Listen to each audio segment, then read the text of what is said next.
Hi, I'm Sunny with WTI. And if you are a fan of the pigeon books, you're gonna love this one. And not only will you enjoy The Pigeon Finds a Hot Dog, has a special guest here of the little duckling.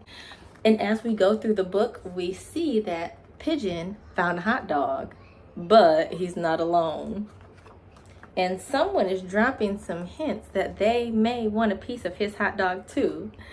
So as they banter and go back and forth through the pages of this book, the pigeon just gets a little frustrated with the duckling, and he just wants to eat his hot dog.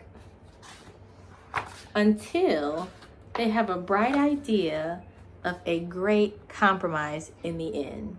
They share the hot dog. So it's a cute little book. Not only is it entertaining with the pigeon, it's a really nice lesson for kids too about finding a compromise and sharing. So I love this book, and I think you will too. That's my point of view.